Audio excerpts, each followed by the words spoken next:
Assalamu alaikum wa rahmatullahi wa barakatuh.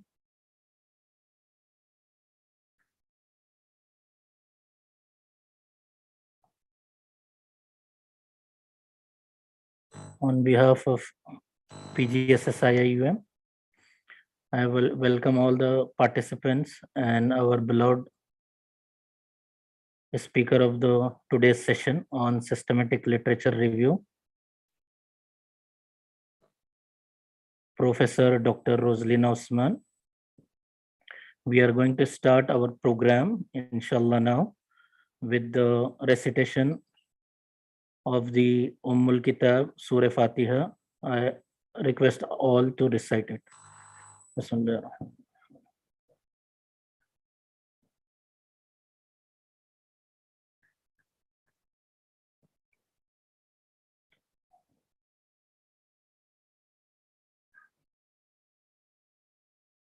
Thank you, brothers and sisters. Without taking much due time, on behalf of IIUM PGSS, I am going to be the MC, and Sister Noor Faria and my colleagues are going to assist you all to collect your questions. So if you have the questions during the session, you can put into the chat box, and I will be taking it up one by one after the end of the session. Okay, so you can go through the session as Prof will take through you. So before starting the program, I'll briefly introduce you our esteemed Professor, Dr. Roslina Othman. She has a vast experience of teaching and research at international fora at several universities, including Bahrain, Jazan University, Saudi Arabia. She has established a women section of the College of Computer Science and Information System, and she has immensely contributed across the Southeast Asia, including the Hanoi University of Vietnam and other universities of repute. And she has a very credential caliber as with a research publication experience. Her book Trends in Information Retrieval System has been used as a textbook and reference book in several universities across the Southeast Asia. Her publications have been used as a reference for teaching at universities in USA, Canada, Taiwan, and other countries. So she has presented many national and international conferences across the globe, and she is also a reviewer of reputed journals and research foundations such as Qatar Research Foundation. She has a relevant technological advancement foresight and has attracted many grants from FRGS, ERGS, PRGS, and she is constantly in touch with or in collaboration with the industries like KM Technology, New Bridging, Gender Digital Divide Program, etc. has her very prominent programs, to mention a few. She is a renowned, acclaimed researcher and in her field and has been sponsored under European Union grant also. And she has made and research meetings and networking in Luxembourg, Brussels, Vienna, and Sudan across. To cut short, she is plenty to offer. And as a research student, as a PG community of the IIUM, we need to focus on what is systematic literature review. If we have not done it, we are going to miss many parts, and our thesis will have discrepancies or inconsistencies because we'll not be aware of what is the knowledge domain or the knowledge contributed to the present advancements in the field. So she is going to highlight and take us through in detail how to take forward a systematic literature review. Over to you, madam. Thank you. Assalamualaikum warahmatullahi ta'ala wabarakatuh, and jazakumullah khair to the Postgraduate Student Society and also to Brother Faiz, okay, for moderating this session, Sister Fariha, CPS, and other students, okay, who are here today. So inshallah, I will try my best, okay, to share my experience in many roles, yeah. So as a researcher, as a supervisor, and also as examiner, okay. And of course, I was a PhD student before. So really, but it could have been, many years ago, but it has built my research competency, skills, and knowledge. Okay, so inshallah, I will see what we can have within these 2 hours, and of course, I really want to listen from you as well. Yeah. Okay. All right. So yes, thank you for the mentioning. Okay, my experiences. Really, it's like kind of a flashback. At the same time, hopefully it will inspire, okay, everyone here. So I hope you can see my slide. Anyone? Yes, Okay. we can see. Okay, Alhamdulillah. So the topic given to me, okay, as an amanah, is the systematic literature review.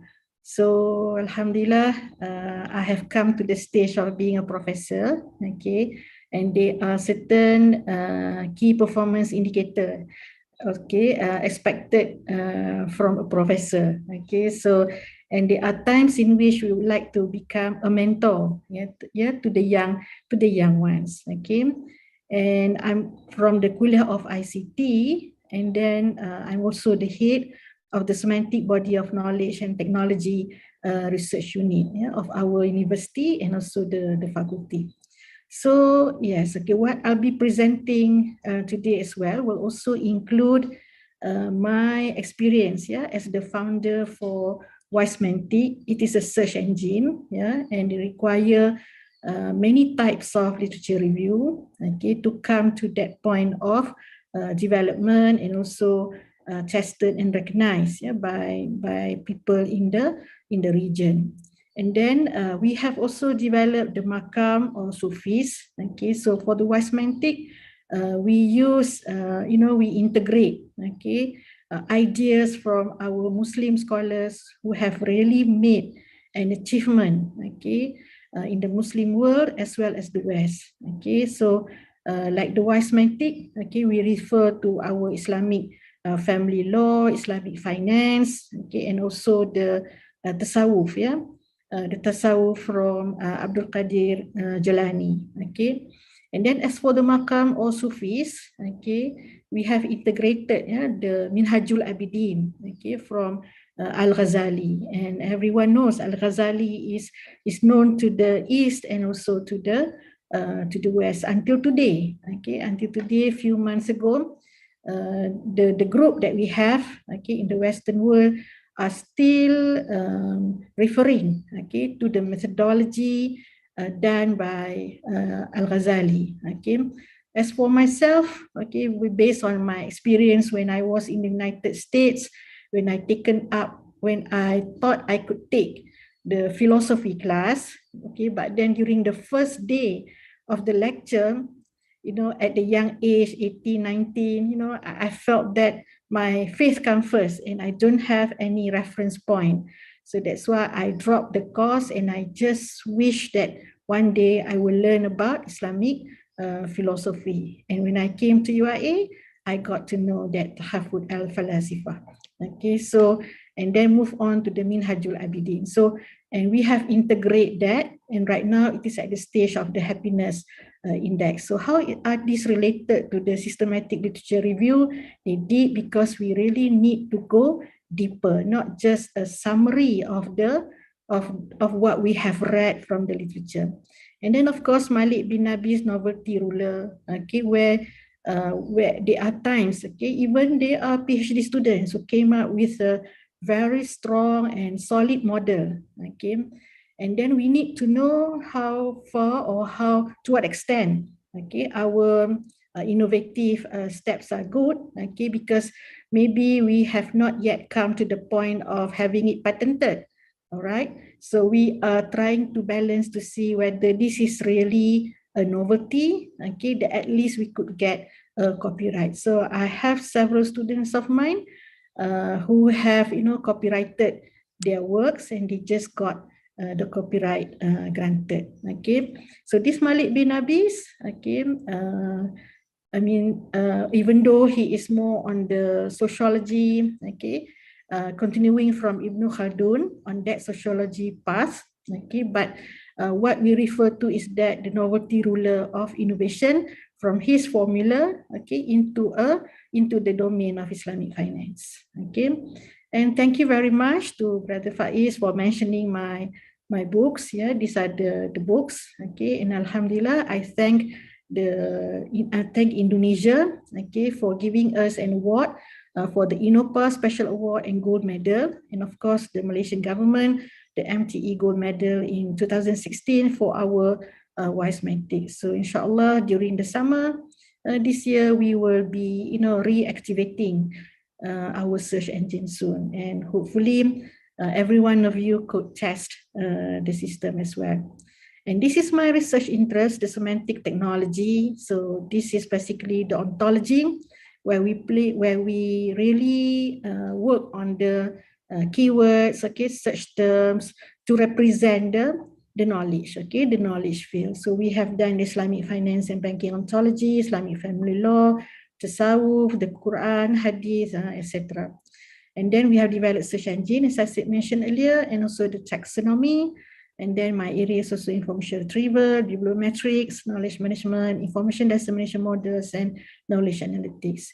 And Alhamdulillah, I have come to the point of successfully supervise 30 PhD and master student, and I have already examined 31 PhD thesis. So what you will see today is also incorporated, what I have learned, okay, during that supervision and also that examination. Okay, I must say that yes, young researchers like our PhD students, especially during the first semester and second semester, they really need to work hard, okay, and work smart, okay, systematically on the literature review, because it does affect the title of the thesis and also the content as well. And then Alhamdulillah, together with my students, my colleagues, we have conducted 49 sessions, okay, locally and internationally. So it was really wonderful, and I thank everyone who has involved in that achievement. Okay. So here, the first thing that we need to really understand, okay, what is exactly systematic literature review, or we often call it SLR, okay? And this is compulsory in all my research class and even my supervision.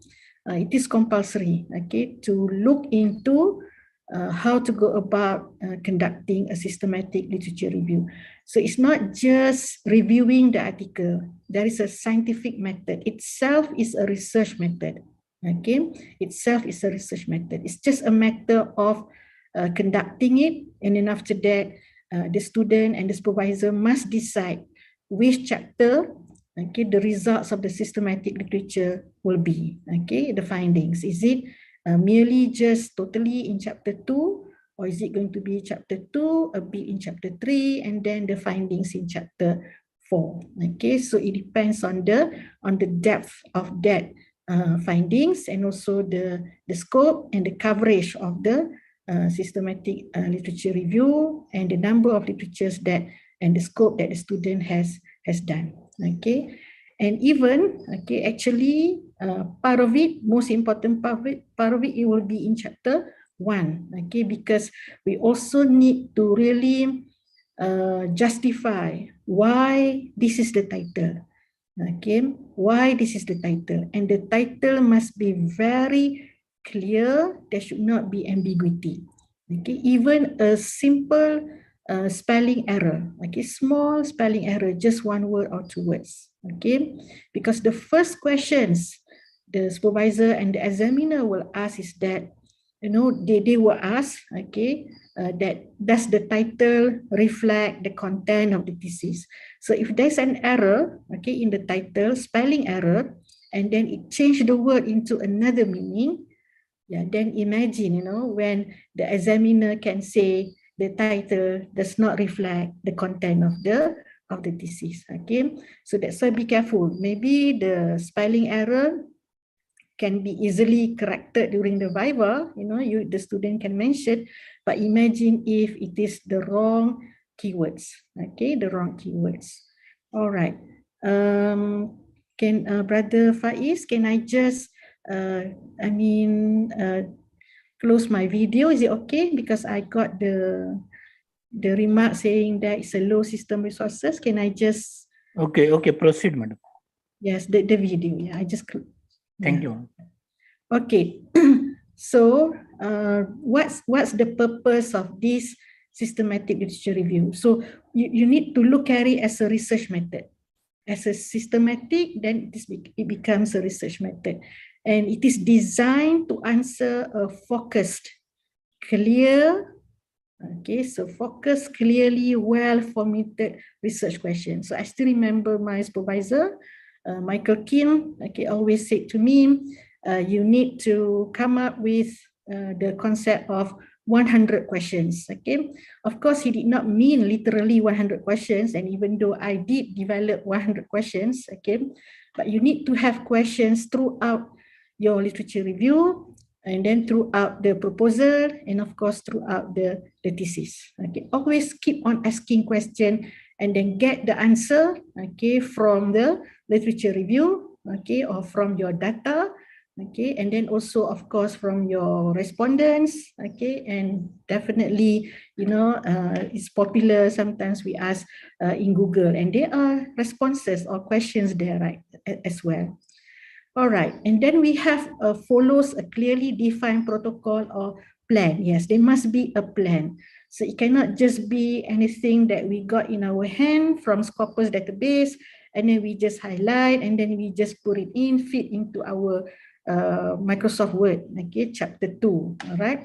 It's not like that, okay? Even a simple literature review require a plan, okay? So we need to have the criteria, meaning that the criteria plus the bird's eye view, okay, plus the bigger picture, okay, and okay, make sure that the criteria is clearly stated before the review is conducted. Okay, so for the systematic literature review, okay, the most unique, okay, element is, or characteristics of systematic literature review is that there should be no bias, and everybody else can reproduce our findings.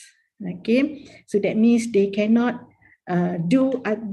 found otherwise. Okay, what they can add is only a different perspective.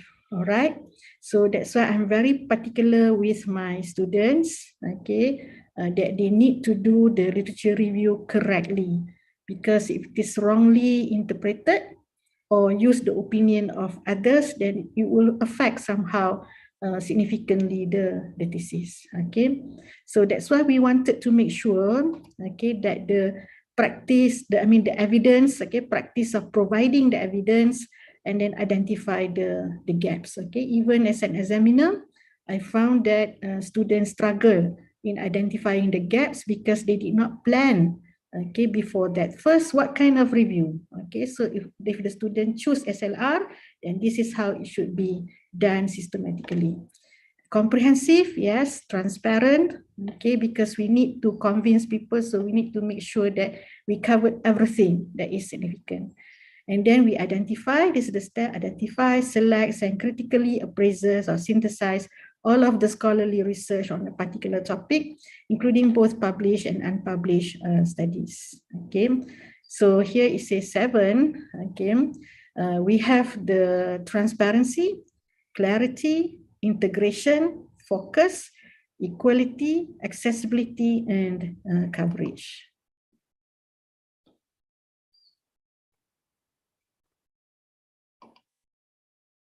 All right, so now we have the typology of reviews. Okay, this is from this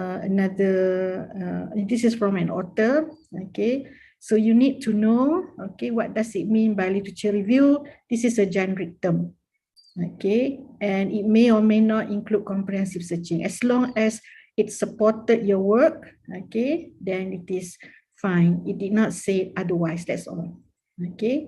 And then may or may not include quality assessment, okay? So if, let's say, you like to skip some of the assessment criteria, quality criteria, then you can skip, but of course, there should be some justification. So normally we use scope as the justification. And then the synthesis is normally typically narrative. Okay, narrative still, even though it's like telling a story, but telling a story relevant to the problem statement and relevant to the thesis, not summarization. Okay, and then it can be chronological, conceptual, and thematic. So most students, they do this, okay, but they must remember, okay, that it really has to be, some sort of arrangement as well. Okay, minimum normally chronologically, and then conceptually thematic.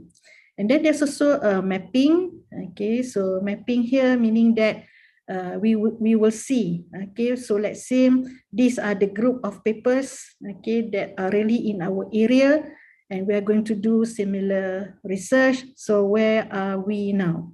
Okay, so let's say we are going to continue the work of these 5 authors.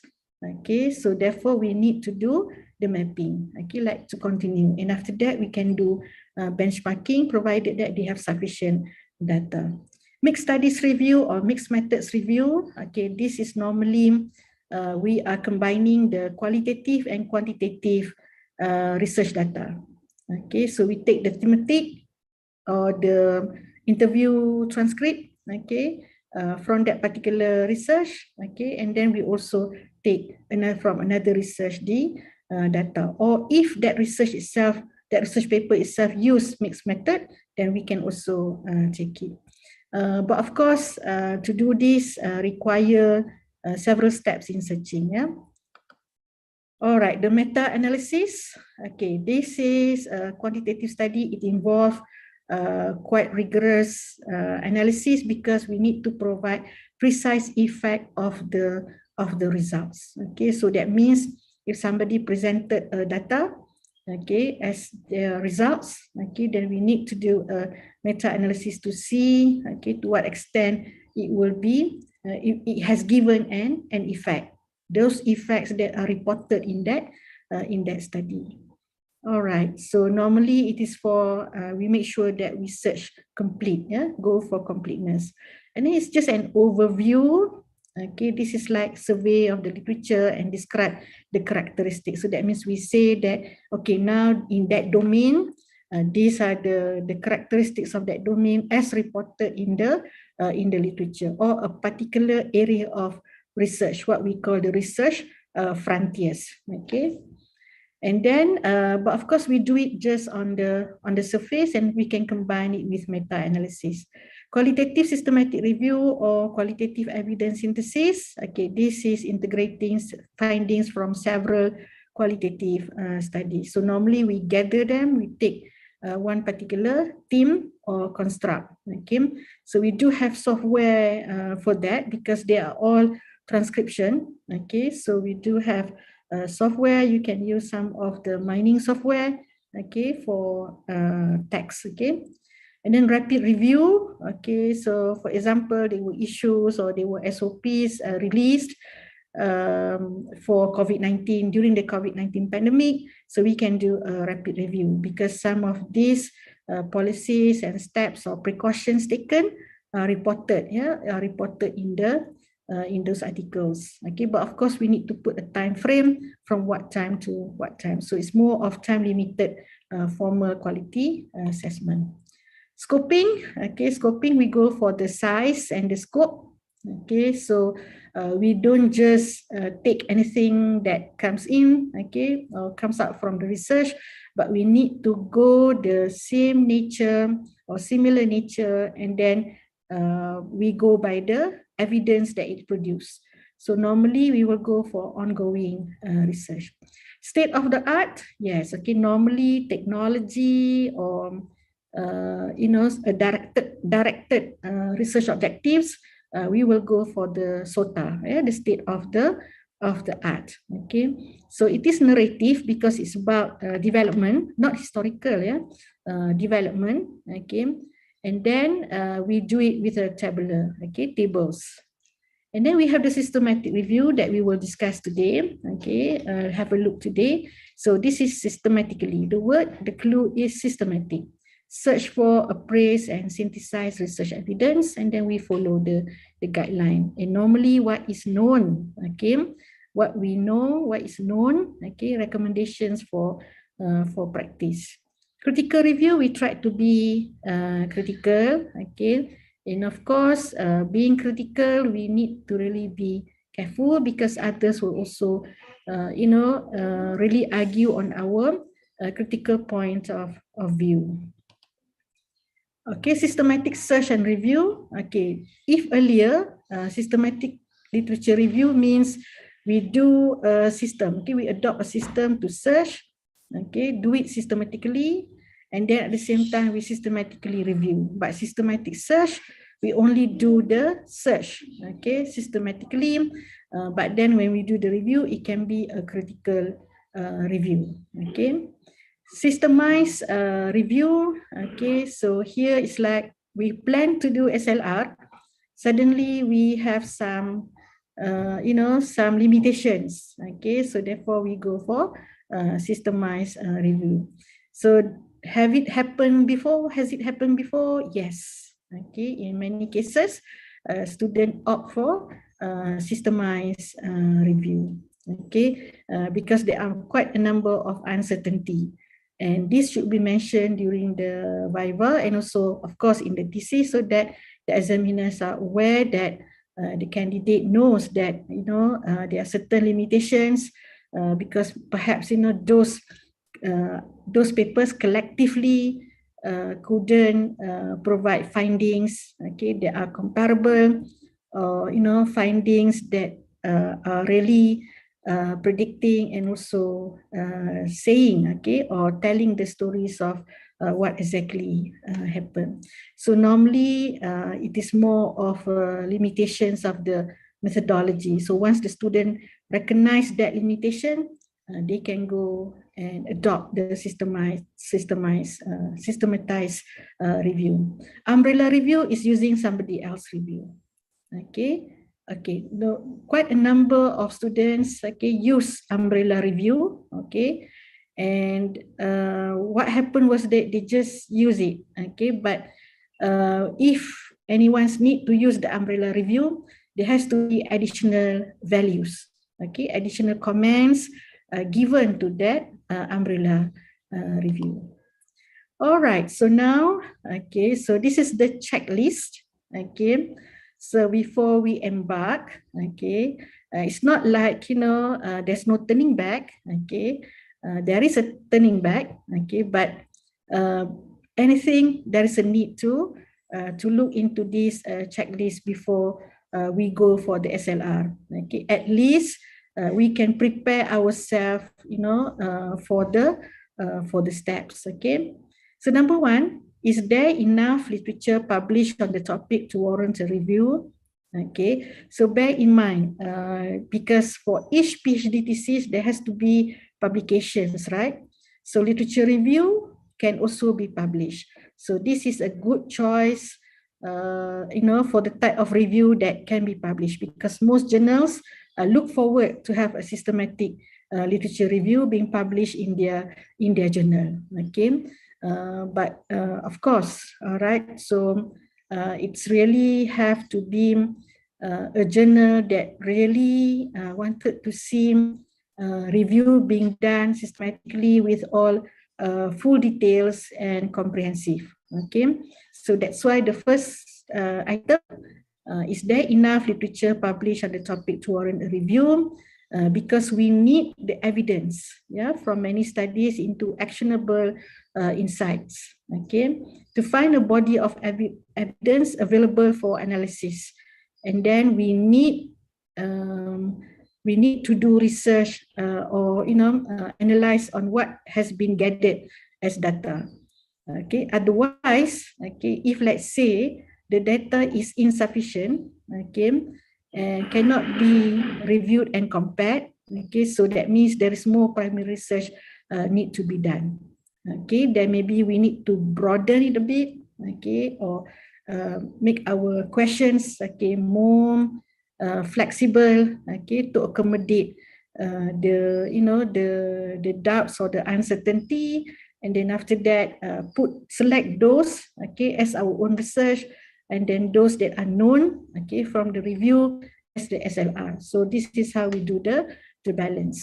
Can my research questions be answered by a systematic review? Okay, so that's why earlier I said we need to have my supervisor say 100 questions. Of course, he did not mean it literally, but I did have 100 questions for my thesis. Even today, whenever I do my research or traveling around overseas, to visit other research labs. Okay, so now we need to also look at the questions that fit the PICO, okay, problem or patient intervention comparison outcome format for the systematic review methodology. So don't worry, we will go through this later on in later slides.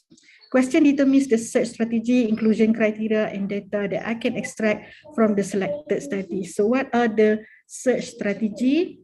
Okay, inclusion criteria. Do I have a protocol outlining the review plan? Okay, this is the roadmap. Yes, okay, so often when I have my student or the students whom I examine, I will ask about the roadmap, yeah, for the review project. So normally I will say, okay, so where are the review? Okay, where are the articles that really contribute into defining the problem statement, and I would like to see the the elements there, okay, in the form of a roadmap. Okay, and then outlines a study methodology, okay, rationale for systematic review, and describes the key question broken into PICO components. So having it as a protocol, okay, incorporating the protocol can also qualify for not just the journal submission and publication, but also the award. Okay, so there are awards that being given, okay, for the best systematic literature review of a particular topic. So I know one conference, okay, they did it every year before the MCO, and there are many hundreds of reviews were submitted. Okay, and then we have the plan out, okay, the inclusion or the exclusion criteria. Okay, so we may say that we do not want opinion paper, okay, or we don't want white paper. Okay, so, and we need to justify why. Okay, we need to justify why we exclude those papers, because bear in mind bias. Okay, the bias should not be there.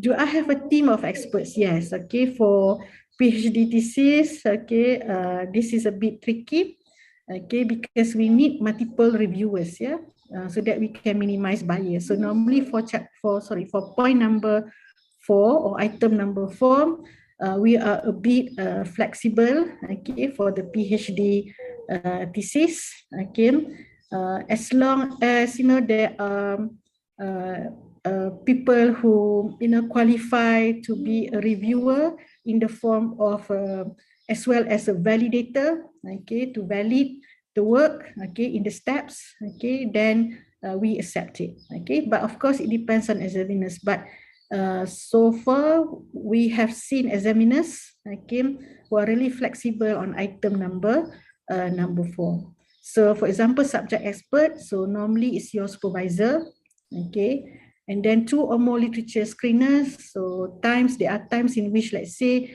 the research unit has a big grant, okay, so there'll be more literature screeners, okay, where they help to screen. And there are times in which there are RAs who will do that, and therefore the students need to give the credit, yeah, the acknowledgement in the thesis or in the journal article because they may not qualify to be the co-authors, okay, contributors, but they qualified to be in the acknowledgement section. Okay, so actually normally because we have supervisory committee, so there are times in which the co-supervisors, okay, offer to do the screening, okay, of the literature. And then we have a librarian, okay, so normally at the reference service, they help to expand the search. They will not do the search for us, for your PhD thesis, but they will advise you, okay, on how to improve the search. And usually every library will have their own advanced research skill training, yeah, in terms of the literature search. And of course, a statistician, okay, again, this is more of a validator, okay, or more of where we consult, okay, in the case of a thesis. So do take care of number 4 if you really want to go for that. Okay, make sure that it will not become somebody else works, okay, not your own work. So that's why we are quite flexible on number 4 at the moment, okay. And then number 5, okay, so if let's say it is really rigorous, okay, really systematic review to by its definition, then it will be like 12 to 18 months, okay. But of course, we can do it in one semester, okay, in one semester. So that's why in many kuliah, okay, in the second semester, the student should already be ready to defend their proposal. Okay, so how bias? So we need to go for the type of bias, for example, like selection, okay. So if you decide only in Scopus, okay, so need some justification for that, okay. Performance, reporting bias, and assessing the risk of bias of individual studies. So that's why we need to know where the study being conducted and the affiliation of the authors and the researchers, okay. And then shall we go for English only? Okay, so we do have students going for, let's say, 2 languages, English and Arabic, and then English and Malay. And we did have one student going for 3 languages. So they go for the English, Arabic, and also French. Yeah? All right, so now, okay, let's look at the part where we develop the question. Okay, that's the source. Okay, so here we have, okay, we have table 1. Okay, I'm giving you an example, okay, from this source. Okay, we have here, okay, where we have the different methods here, okay, or the different style, okay, where we have for the PICO, we have population, intervention, comparison, outcome, okay, but they don't really focus on what kind of research method, okay. PICOs, okay, they will go for population, intervention, comparison, outcome, and study type. And then for the SPIDER, we go for sample, phenomenon of interest, design, evaluation, and research type. So it depends on your domain. Okay. So for my students, we will go for the PICO because this one, okay, it's not really something that we will do in the systematic review, except when the student wanted to propose some steps, okay, new steps or description to the research method. So here we have the population, okay, for us straightforward, the population or the sample. And here give you an example, okay, because this comes actually from the medical field. So they have this particular, illness, okay. And then we have the services as an intervention, okay. And then the name, types of the qualitative data analysis so that we can do comparison, and for the SPIDER is design. So you need to really talk to your supervisor, discuss which one that you will adopt. Each one has their own relevance, yeah, to your work. So these are the search terms that they used. Okay, so they either consulted the thesaurus or the subject headings, or even can borrow from the article known to you. Okay, the landmark articles. Okay, I will show to you later, and then they will develop keywords from there. But this is just to show to you that for the medical field, they have the Sinal Plus, nursing, right? And then the Medline, and then the MBase. Okay. All right, and then this is also another sample of the search terms that they use. Okay, this one is for the spider. Okay, so these are the terms. Okay, so we need to be really comprehensive. Yeah, so that's why they have this. But of course, if you couldn't do this, okay, then you can also do steps by steps. Okay, so this one I showed to you where they do one go. So it's good if you go to the library and get some opinion and assistance from the librarian, and they will try to guide you. So if you are in the medical field, it's good to see the medical librarian, and then engineering, it's good to see somebody with background of engineering. Okay, but there are some researchers who are good in searching as well. Yeah. All right.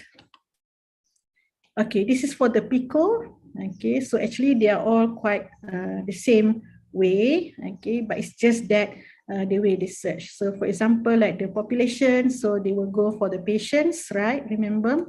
And then for the intervention, it is the intervention. In this case, the health services or treatment. Okay, so in my case, for example, if we are going to do the about information dissemination, so the population will be the users of social media, for example.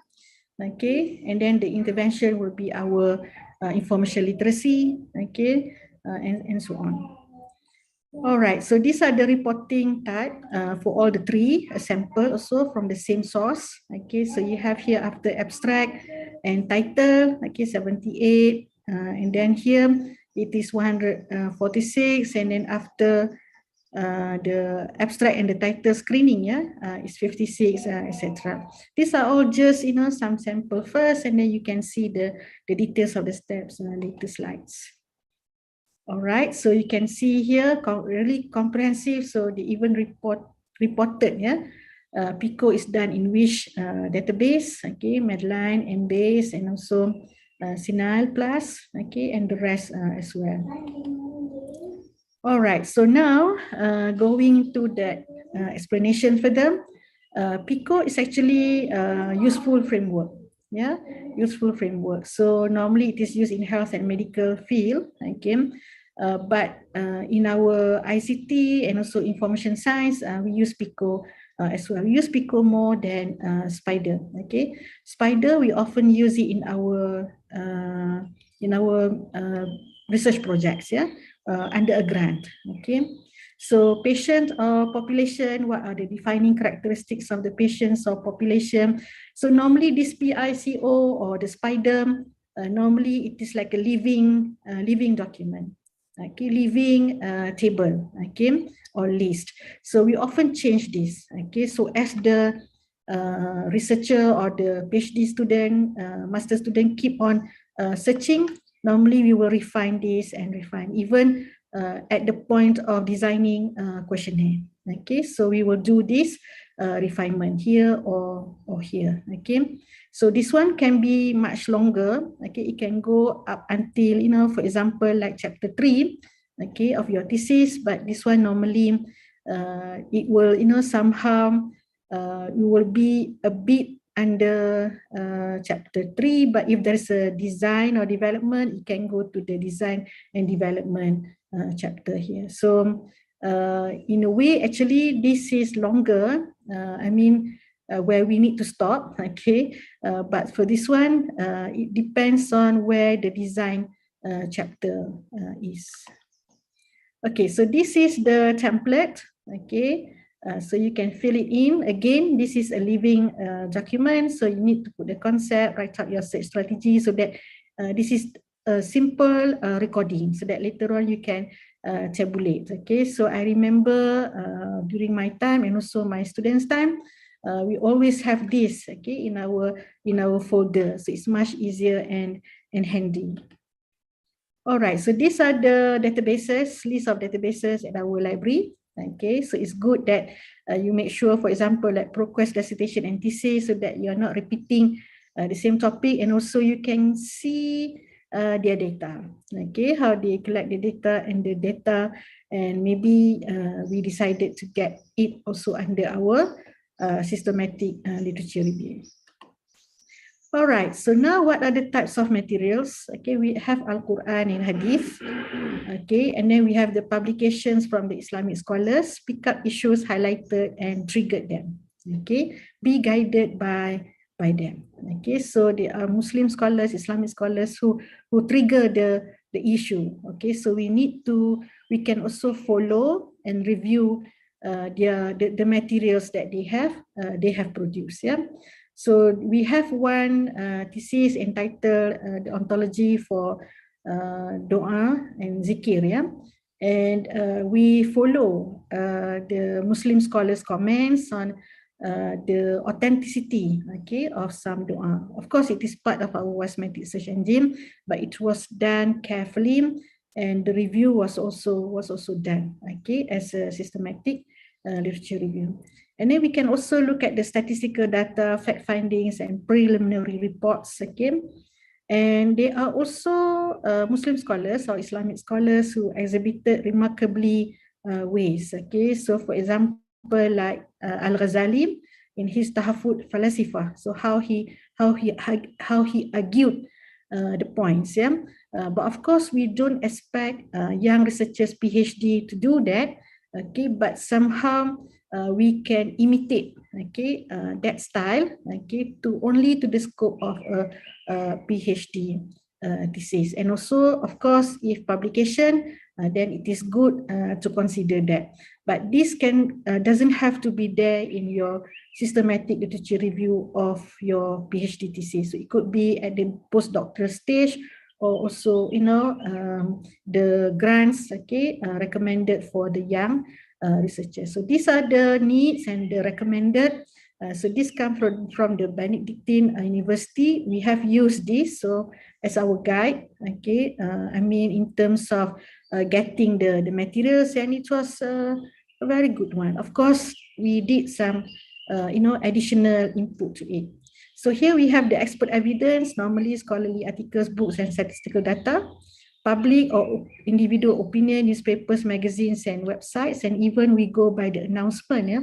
Announcement, let's say by the president or the prime minister or key people, okay, key people.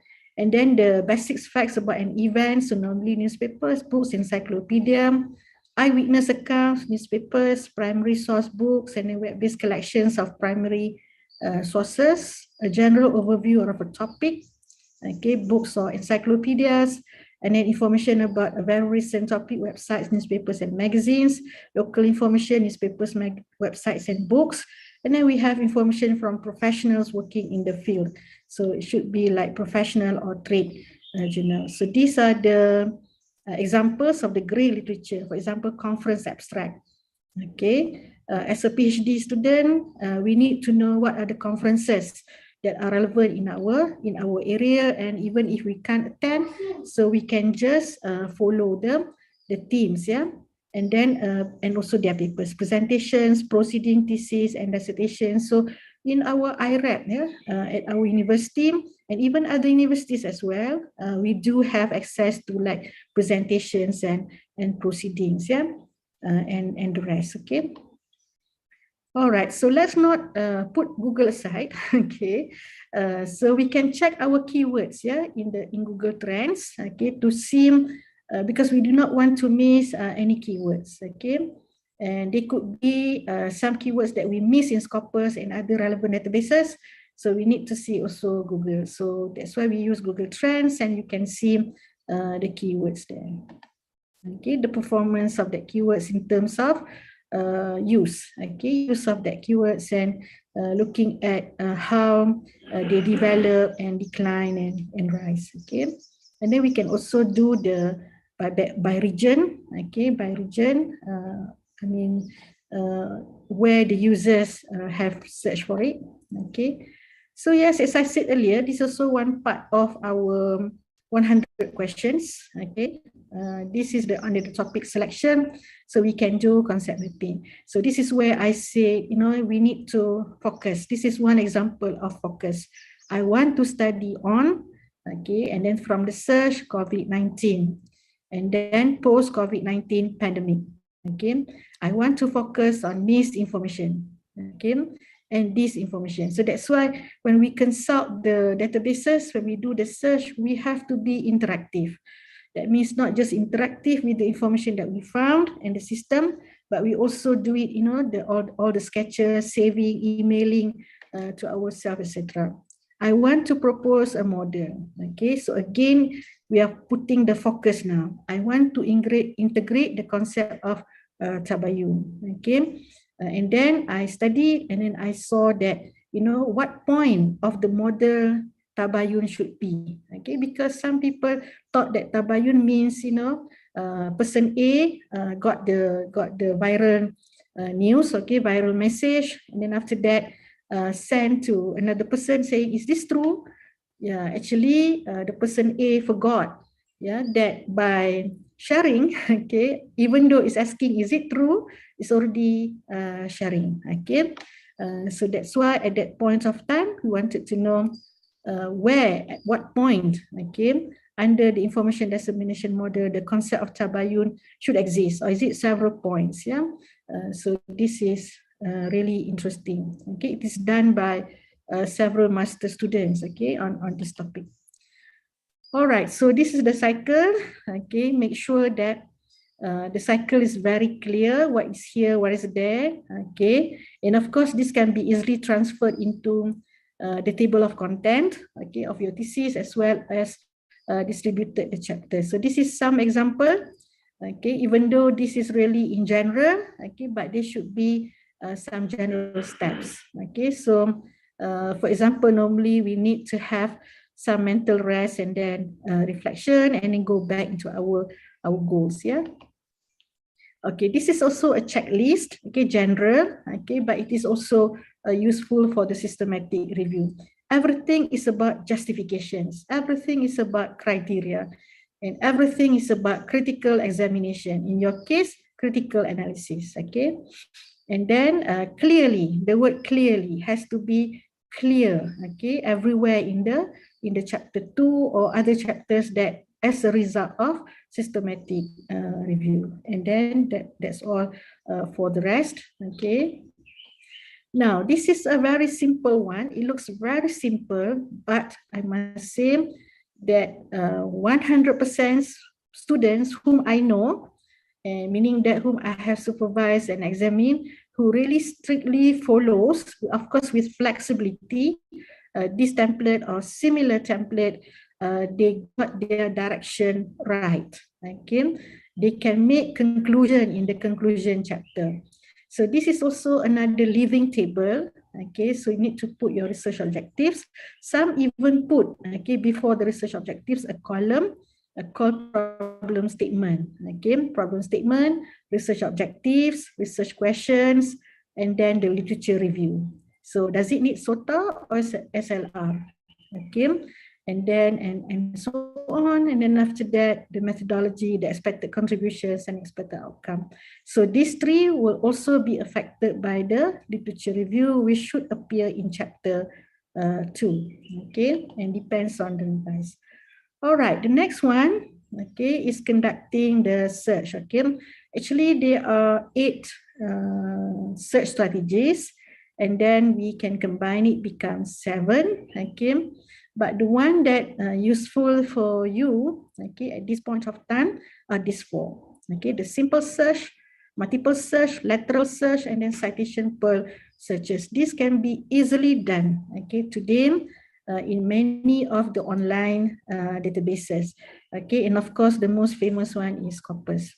And then the Boolean and, or, not, okay, proximity, sentence, paragraph, okay, filters, refine results, limit to, exclude. Okay, this part number 3, when you do limit to or exclude, then they must be justified, because this is about systematic literature review. And then search within results. Okay, this is also collecting our items in cyberspace. Yeah. And then search result display, if let's say you're going for chronologically, so we can list by the date, okay? And then relevance ranking, okay? If we go by what is important for your, ideas and also proposed points, okay, or proposed arguments, okay? And then of course frequency cited by, okay, to see how people use those articles so that we got idea, okay, in how to review the paper. All right, and of course we can do analyze search result. We can go by the year, author affiliations, country, type. Okay, again, year so that we don't go by the bias in the time. And then, of course, author, who are the credible and responsible people, affiliations, okay, so that we can reduce and understand the literature better. Maybe this is done in a really advanced country, okay, and then country or territory, and then type, subject area, and then the funding or the funding sponsor. All right, so now I will try to spend a bit more time on this one slowly. So here, one word search, okay. So I just search for COVID-19, okay, COVID-19 here. And then, and I do it in the article title, abstract, and keywords. Why? Okay, because if let's say if I search for the word, okay, and the word must appear, okay, in the article title, abstract, and keywords, the chance or the probability of it being relevant to me is high. Okay, so that's why we use this, because this is how the indexer did their job. Okay, did their indexing job, where they will do in here, okay, because this is the one that most likelihood that the user will use to find the relevant item. Okay, so don't worry, okay, don't look at this as something too simple, because it really assists and make our thinking flow very well. Okay, and then this is the sample of the Boolean and, okay, again, assuming that I don't really know this subject matter much, saying that I'm new, so I can give a try, because there is no harm in trying. So COVID-19 and information, so I got 216. Okay, so this you can do from one search here. Okay, you can do it.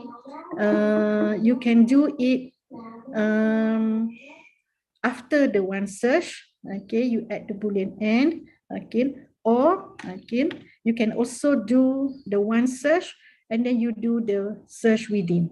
Okay, so that means do this first, COVID-19, and then you can do this and information, or you can do COVID-19 and then after that got the results, and then do the search within information. Search within results, the word information. All right, and then I will get 451. So over here, okay, I got end information 216 because I put this information in the same fields as COVID-19. Okay, this one, it can appear anywhere. Okay, it can appear anywhere. So go with the size that you have decided for your systematic literature review. Okay, so in my case, I prefer to take this one. Okay, all right. Okay, so we can refine the results. Okay, so normally we will go for the open access because the full text is there. Okay, but we still need to look at those that are not open access because we want to make sure that our bias, okay, is not present. Okay, to the extent that it kills our review. Okay, and we can also see, okay, the distribution here, and then of course the country here. So as I said earlier, actually it's easy. Okay, it can be done. Yeah, it can be done, the systematic literature review, as long as we keep having it systematic.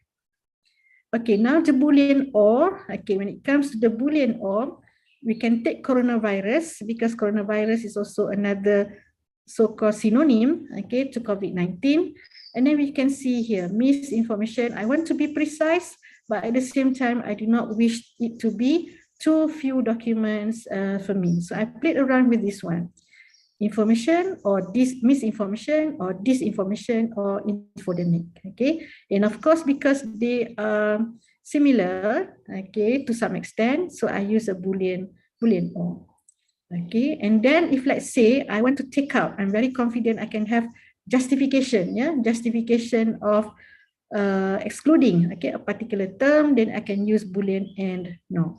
Okay, but be careful, because bias, due to the rejection, need to be justified, and then and also this one, coronavirus, and then I use the phrase, information dissemination. So I keep it as a phrase.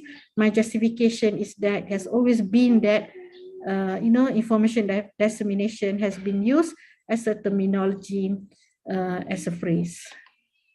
And then I would like to have it a flexible phrase, okay, because I don't want the word to be too near to one another. Maybe there is a word in between, for example, effects of misinformation. It's not always misinformation effects, right?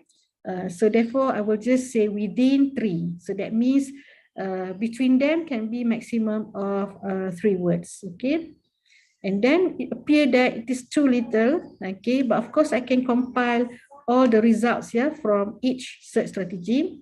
And then I can go up to a sentence. A sentence in the system, they say it as within 15, within 15.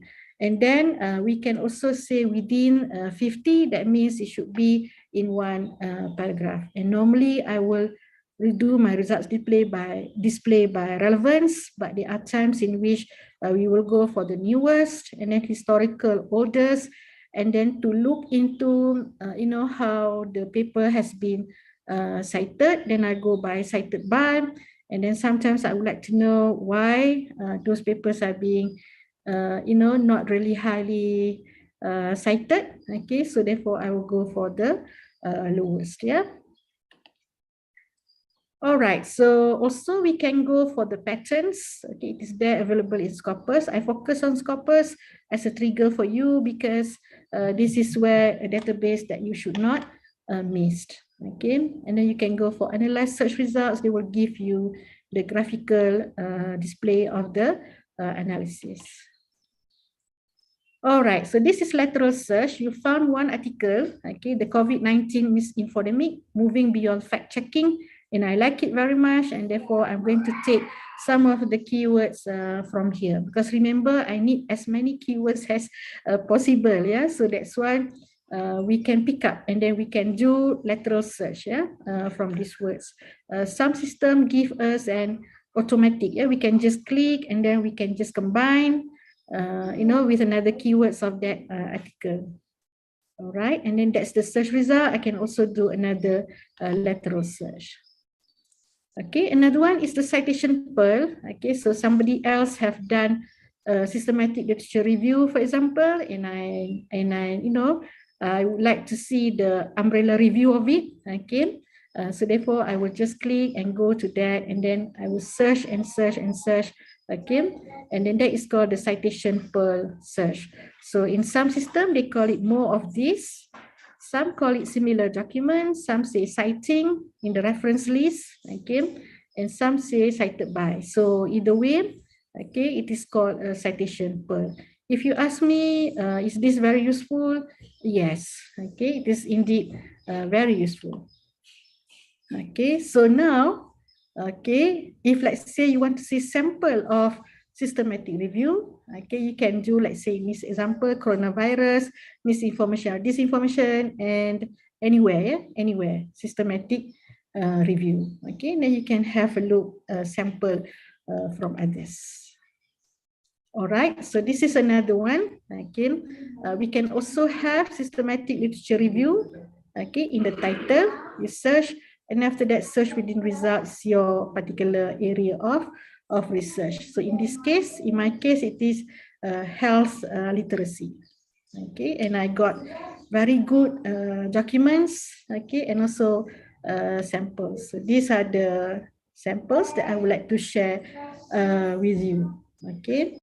So you can see a systematic literature review of attitude. So at the same time, I know I can publish here systematic reviews. Okay, And so we'll see how the structure, of course, this is a template by the journal, but at least you have some idea, you know, how it is like, okay? And then you can have a table here. Sorry, it's a bit small, but of course, later on, I can share with you and then you can have a look. All right, so you can see here how many keywords are there, okay? And then the inclusion criteria, okay? Observational and experimental studies that report data on the adherence through surveys evaluating adherence, persistent discontinuation of CTD patients. It's very specific and precise. Language, English. And then studies must be adult patients. That means it is equal to, or I mean 18 years old or above, okay, and above, and so on. Exclusion, studies did not include evaluate adherence, okay, did not consider surveys, okay. So in our case, we take up opinion papers, yeah, because we found the evidence that opinion papers can at times be an information overload to the public, yeah.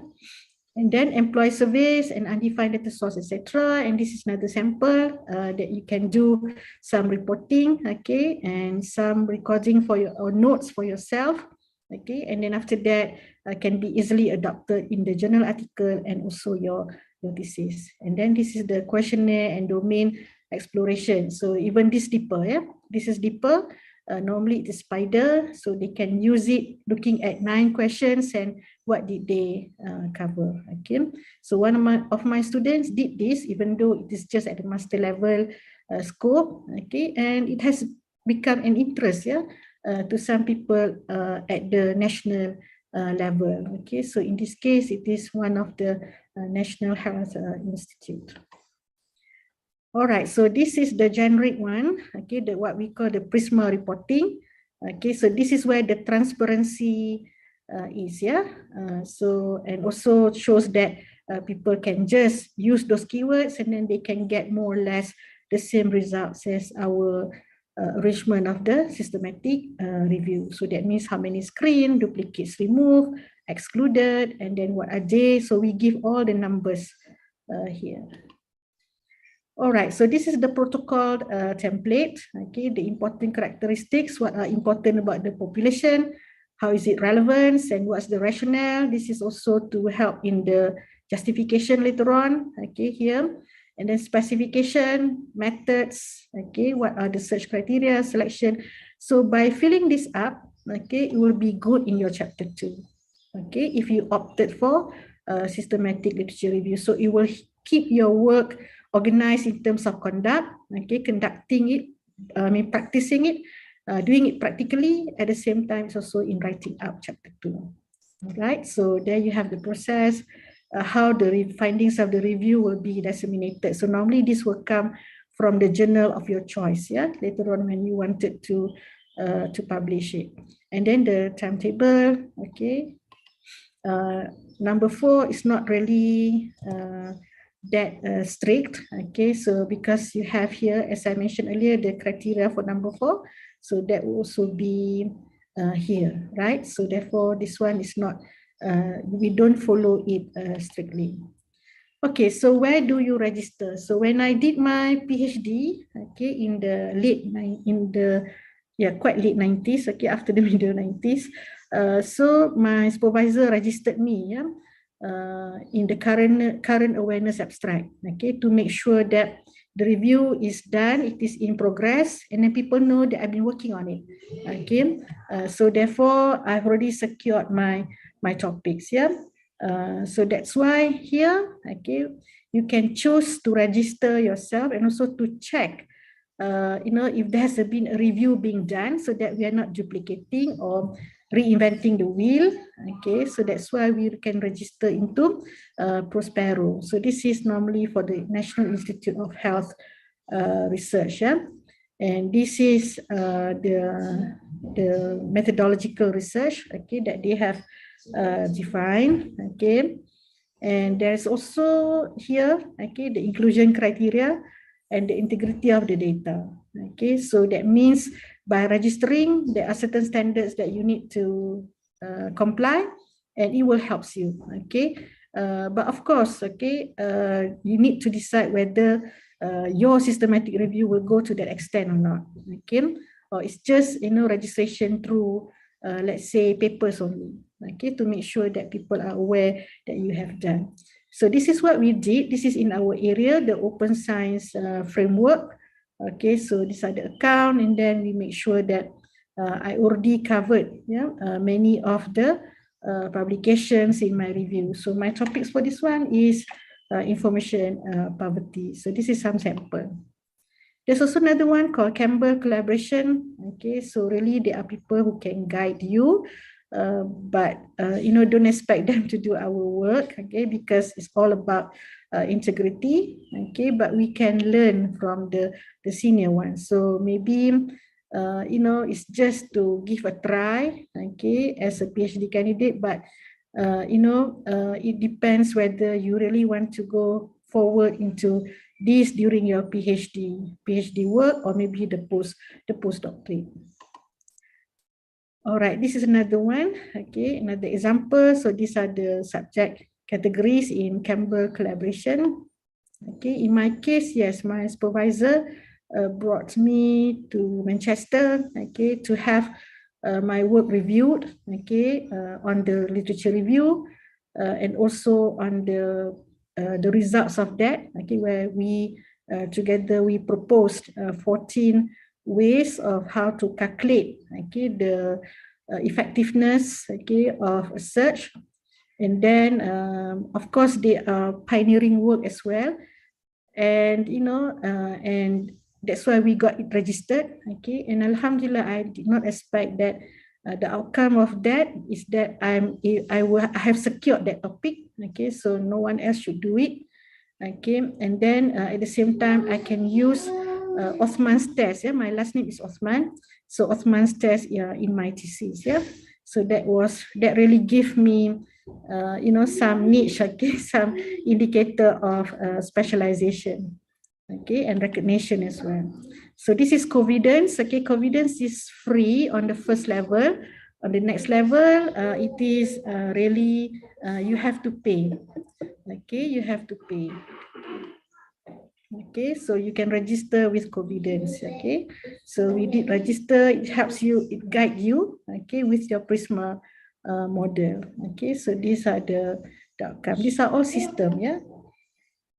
Okay, so you can do the title and abstract screening, and then and so on. Don't think that this is like plagiarism or outsourcing, yeah, because they will not interfere in your review. Okay, it's just that they help you to manage it. Okay, to carry out the steps. Okay, it's like a guided, yeah, guided. Okay, this is another sample. Okay, in Covidence, another one. Okay. All right, and then they will automatically generate what you have removed, what you have taken as irrelevant. Okay, and then either you can keep it here or you can transfer it into an Excel sheet. Okay, and then we do have Cochrane. Okay, and this is famous in medical campus, of course. Okay, all right.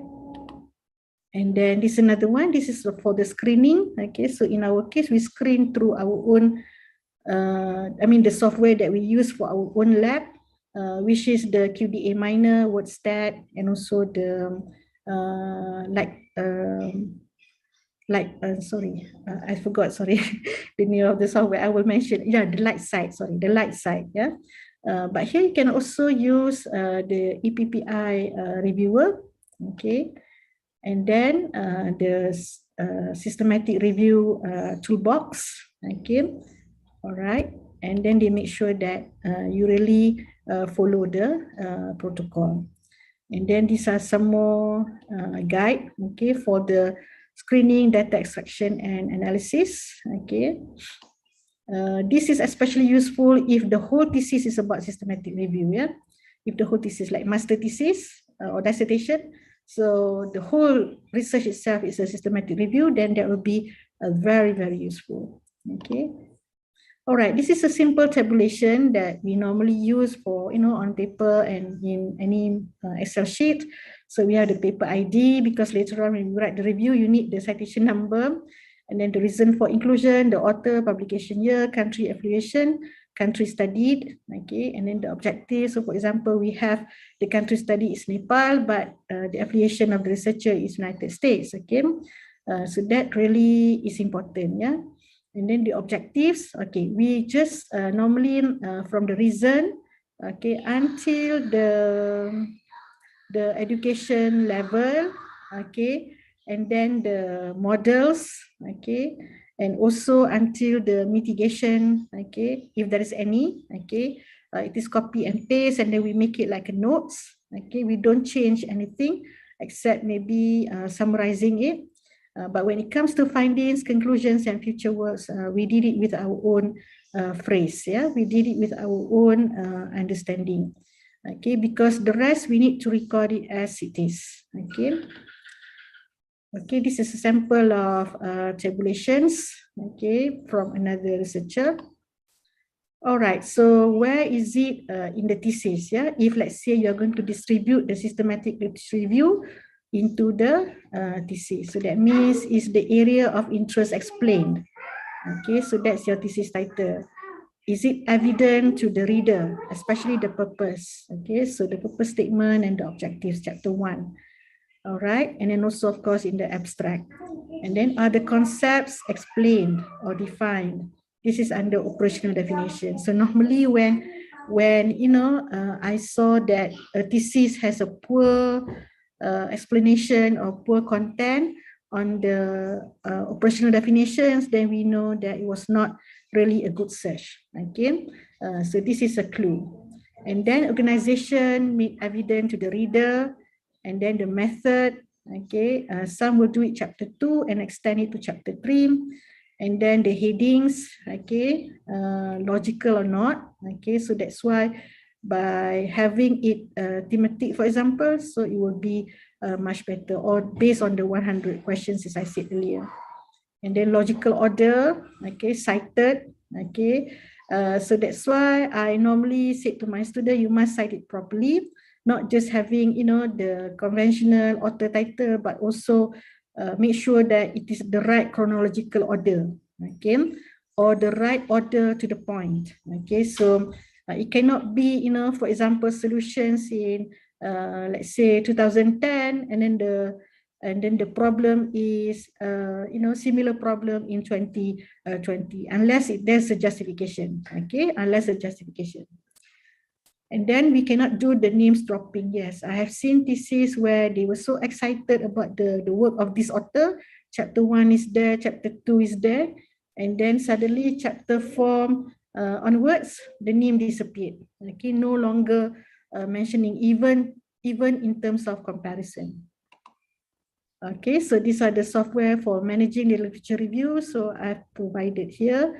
So you have the Ryan, the Evernote, Boss Viewer, normally for bibliometrics, okay. But it's good because it gives an internal structure of the review, okay. IIUM, and then Mendeley, Xmind for mind mapping, and then Atlas TI. Atlas TI, there is a trial version, yeah. You can use. Okay, so that's all from me. Brother Faiz. Yes, ma'am.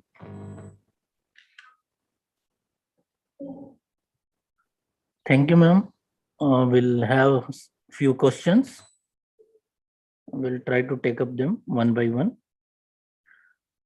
The question from the Shazwani Abdul Rahman sister. Prof, how much literature is enough?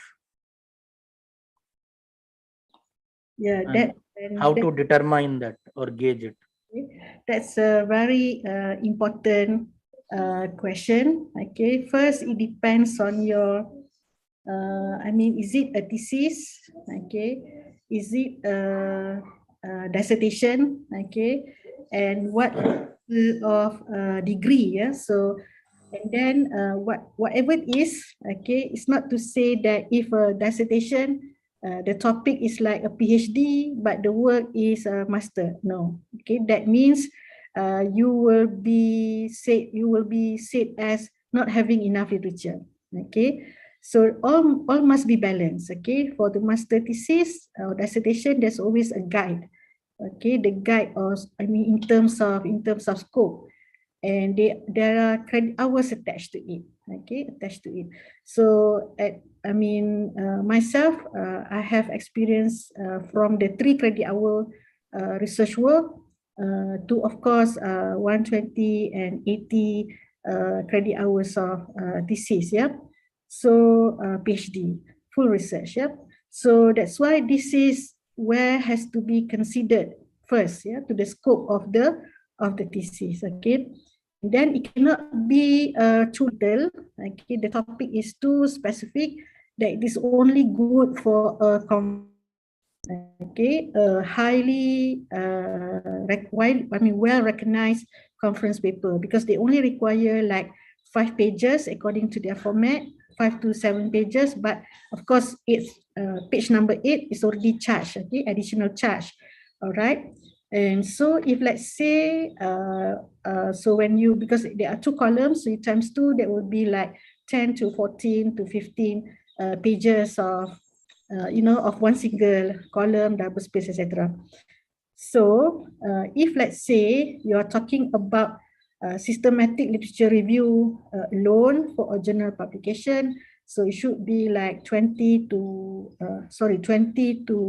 40 pages, yeah, of write-up, okay, of write-up. But of course, in a thesis, normally we keep a balance, okay, so that means literature review like 30 pages. So go back to the title and then see, okay, because that is the first question. How much is enough? Okay, how much review and how many articles is enough? Okay, so look back at the title, okay, and then see, okay, how many from our search we got it, and after screening down, okay, roughly we know that it's going to be like only only 20 plus, then it is not enough. Okay, it is not enough. So some will use like 30 minimum, okay, 30 minimum, but that 30 must really cover, okay, all the characteristics of other literature. The other literature was not included, okay, because they are just in the similar group in which you need to mention, okay, or okay, it is incomplete and therefore they need to be excluded. Okay, so if you ask me seriously, yes, okay, if let's say it is the research itself is systematic literature review, it can go to thousands, okay, in the early, in the first stage, okay, and then of course after deletions, okay, it just become to a few hundreds, okay, like between the one that we had before, like 300, okay, from 500, from 1,500 to 300, okay, and then after that we do it because we have a team, yeah, a team, and then we have to do the screening, etc. That one is the literature, systematic literature review itself as a research, and then that one is specifically for chapter 2. But if let's say your thesis requires systematic literature review to cover the scope of your title, okay, for you to proceed, okay, then there are many opinions. Okay, if you ask me, okay, it should be like between 50 to 100. But of course, you need to look at your search strategy.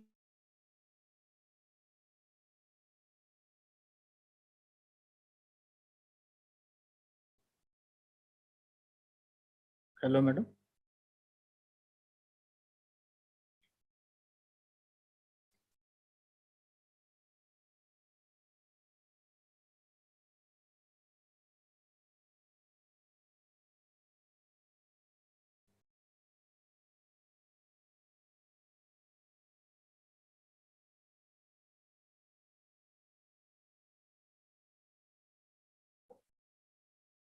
Assalamu alaikum, ma'am. Yes, yes. Yeah, I think suddenly I was left out. So yeah, so maybe the connection, yeah. So I hope you got the last sentence. Okay. I said that Last we were cut to when you said about 50 to 100. Yes, that's right. When you have to decide the scope of your work or the title. Yes, that's right. Yes, and then of course, what method that you will adopt for your research. So if let's say it is just to justify many things, okay, the conduct of your PhD thesis, then normally it's about 50 to 100. That is strictly okay. So the best person to consult, okay, is the supervisor, when the supervisor play the role of the examiner and also subject expert in the domain. Okay. Okay. Thank you, ma'am.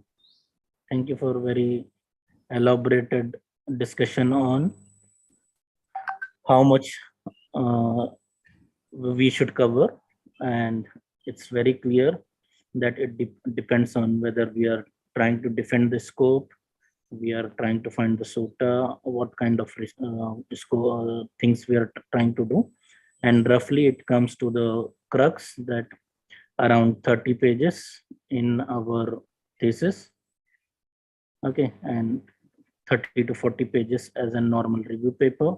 And if you are covering the scope, then you should go up from 50 to 100 references.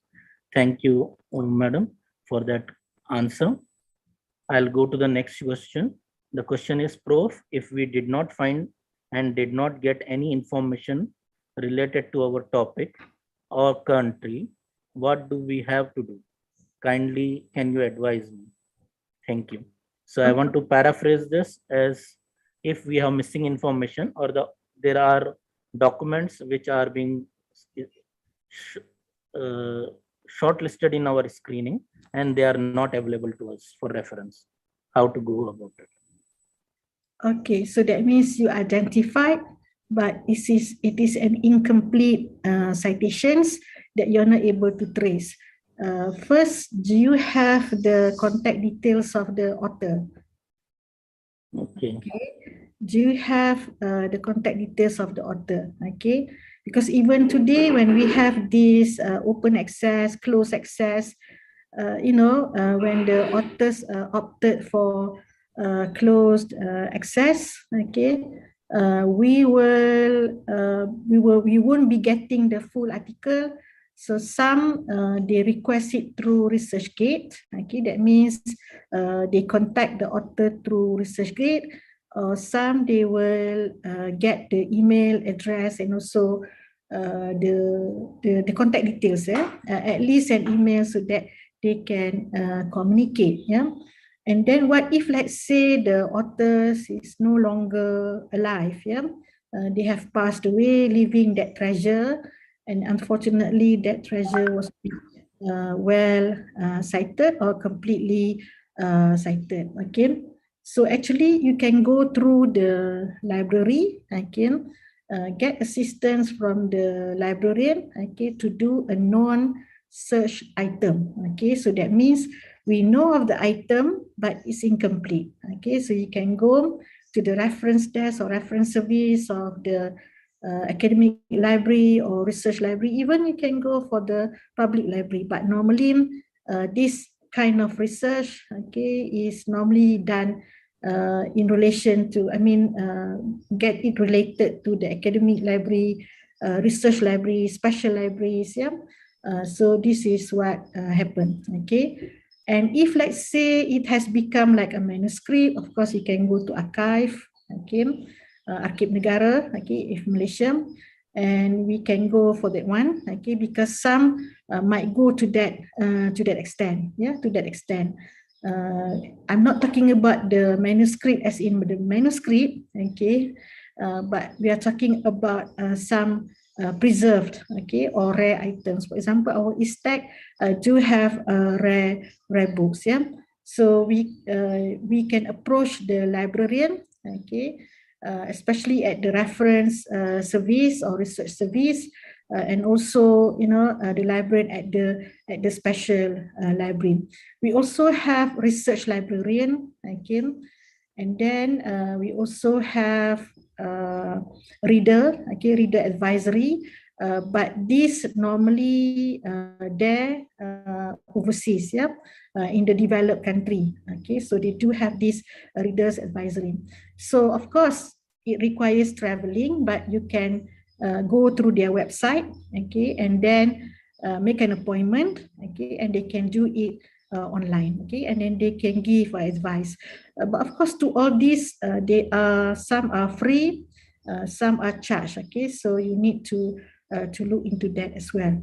And then let's say those incomplete citations is like, non-English materials that are not easily accessible. So you can use the citation, remember, the cited by, so you can use, okay, we have that case before for one of my courses, okay, where we couldn't get hold of the documents written in 1920s, yeah.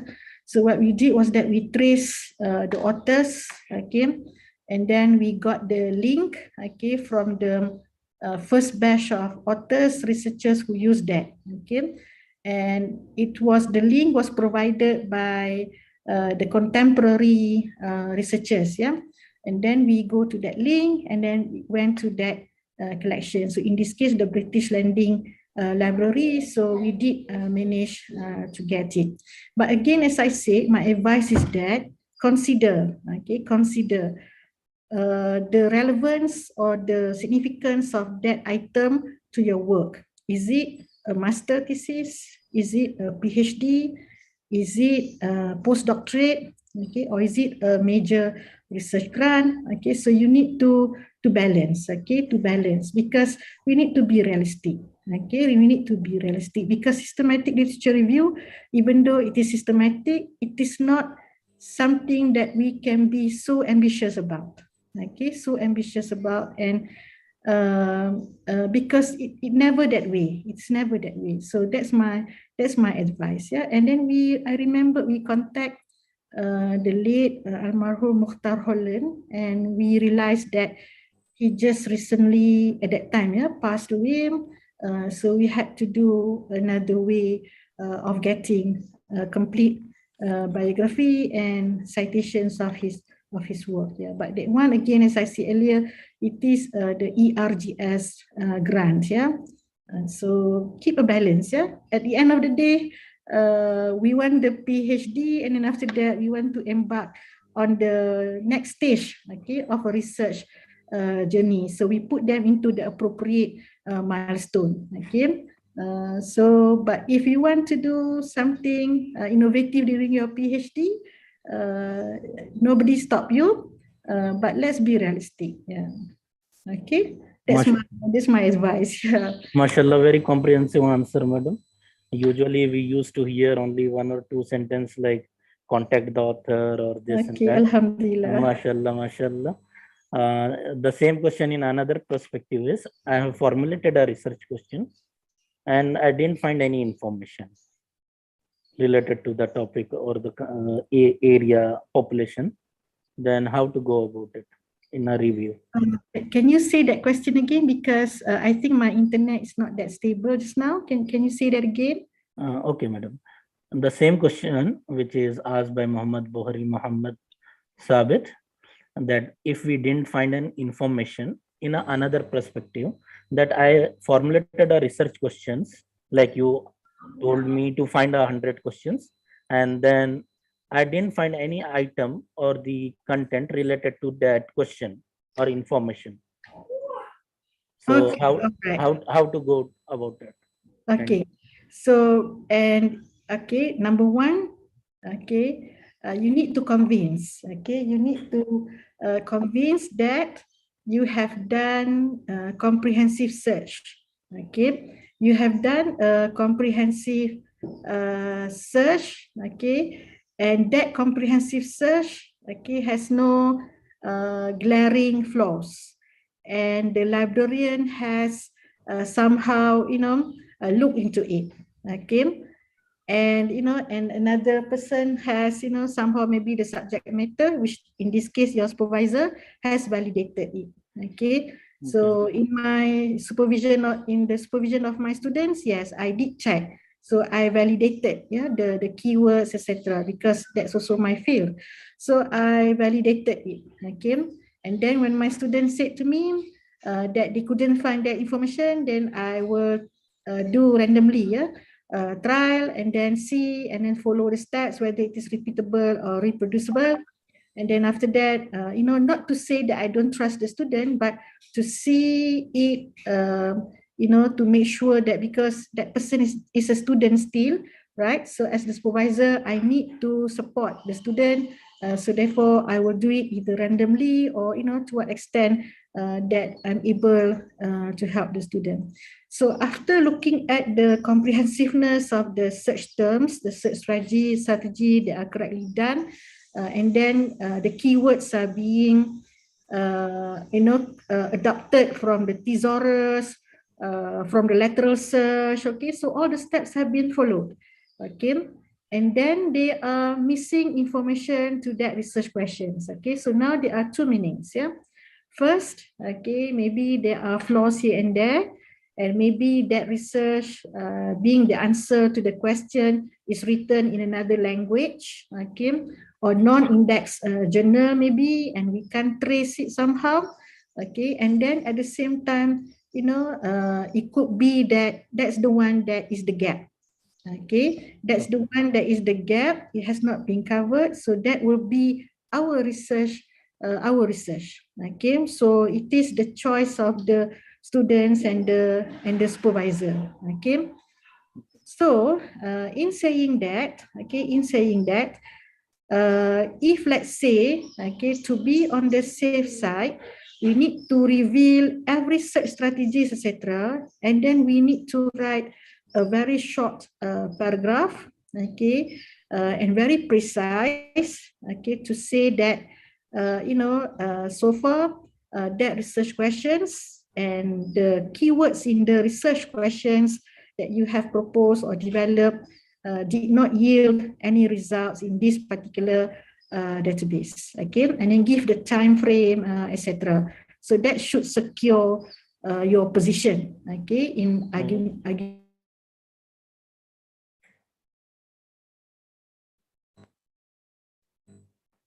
Hello, madam.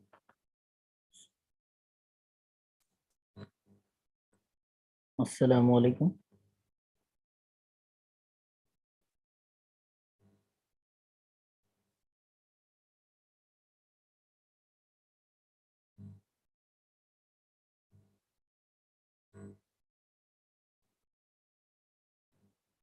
Prof.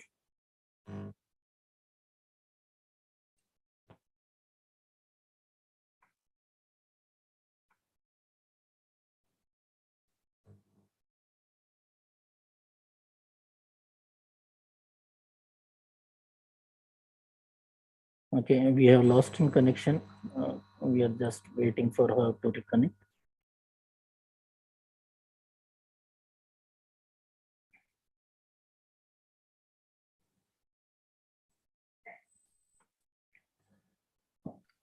Hello, sorry, I think the internet just now.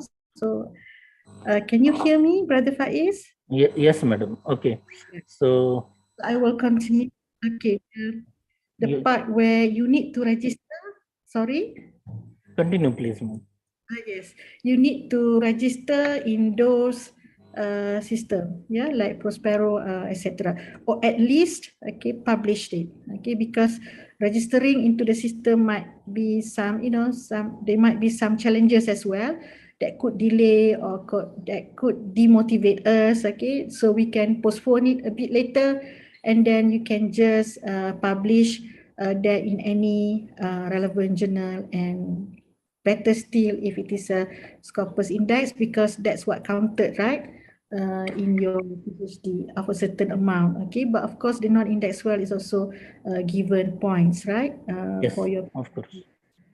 yeah, so published it, okay, and published it, and then you have secured, because we do not want by the time you complete your PhD, let's say next week is your viva, and then somebody has provided that information, okay. And then to be safer still, okay, listen to your reviewers, okay, the reviewers of your article, And sometimes reviewers, they will mention you missed this item. Okay, you missed this item, because that is also another standard criteria for all reviewers of quality journal. Okay. Yes, yes. Then before your Viva, let's say 1 month, when you do your mock Viva with your supervisor, okay, still check, okay, if there is any item that you missed, and then if, let's say, this has been asked in the Viva, you can respond. Okay. Okay, thank you, ma'am. We have our viewers on YouTube also. I want to take a question from YouTube by Okay. Sister Shaira Shahzana Okay. Zulkifli.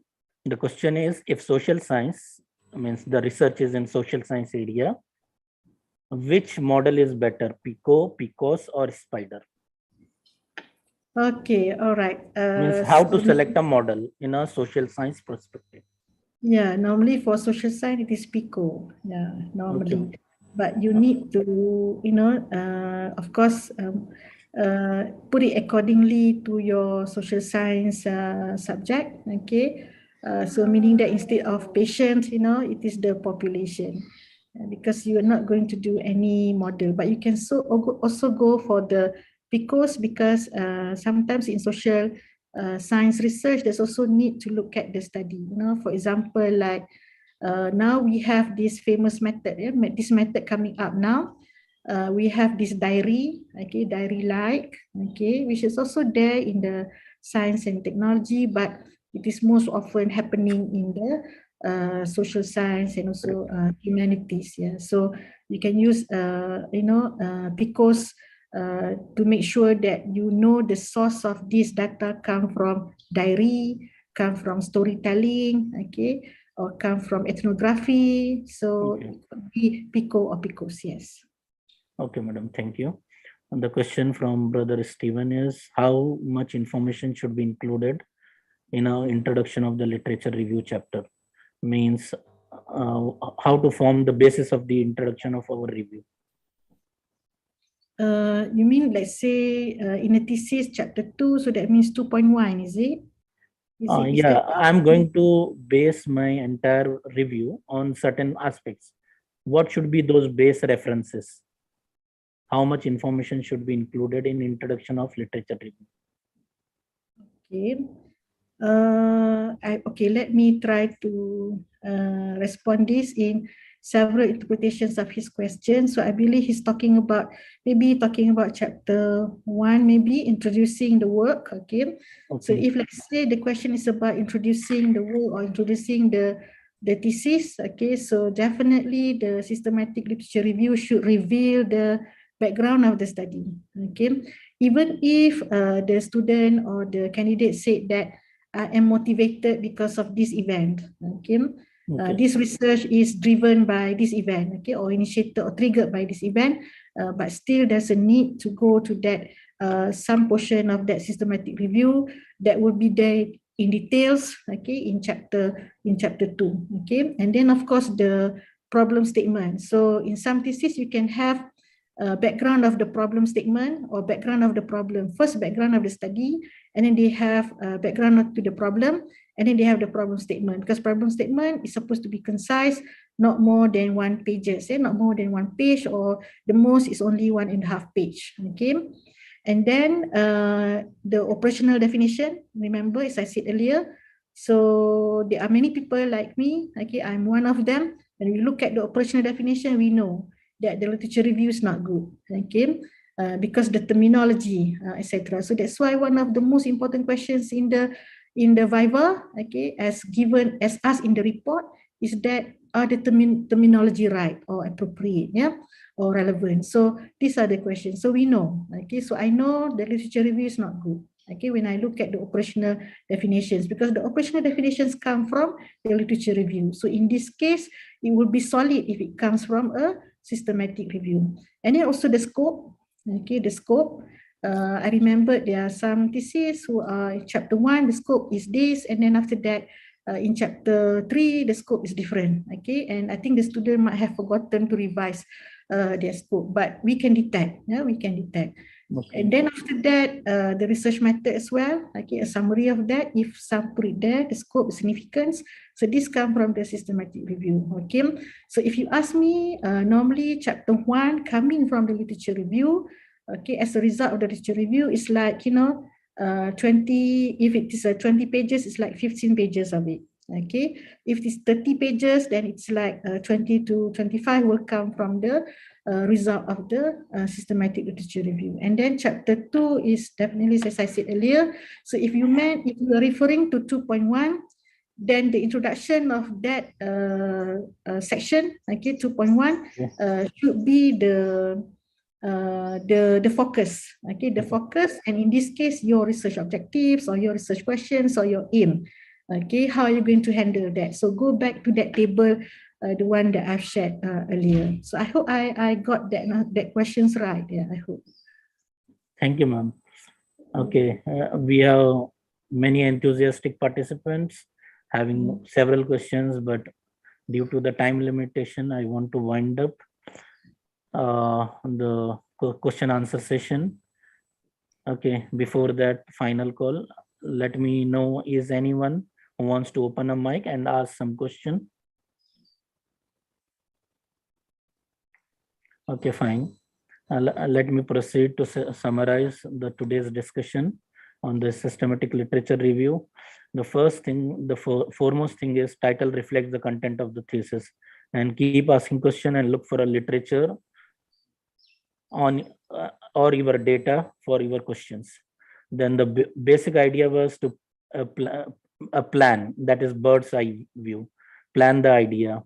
And the most important aspects have been brought, Pico, spider.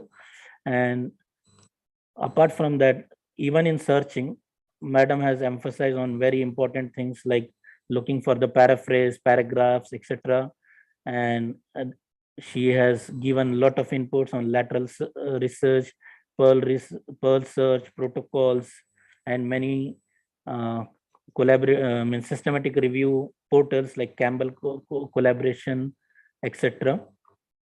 So in short, it was very informative, very insightful, and very, very resourceful. So with one request from the audience that I want to wind up this, that they are requesting for a copy of your slides if possible in certain form, so that we can append it to our YouTube link and people can get it from the drive. So it will be more insight, means it will be a reference, a future reference based on the today's discussion. And in future, hopefully we'll be interacting with you often. And I hope madam's email ID is available on the portal. Those who are not from UIA can check the UIA website for her profile page and can contact her through the official email ID. And with this, I, Ahmed Rimas Fezabadi, as an head of education and research of IIUM Postgraduate Student Society, at the outset would like to thank our honorable speaker of today's webinar, Professor Dr. Roslina Othman, our mentor and guide, Ms. Noor Fariha Nasser from CPS, our president, PGSS, Brother Zia, and our PR team for an excellent work to make this program happen effectively. Last but not the least, our dear participants for taking an active part in our webinar on systematic literature review. Keep on check on our social media platforms for more insightful programs. Hope you are going to we are going to collaborate for an collective growth, and we can come forward to be a better ummah as an rahmatullah alamin in real sense, inshallah, ameen. So I want to conclude with Suratul Asr. So please recite the Suratul Asr and tasbih kafara. We'll try to conclude our program with this, inshallah.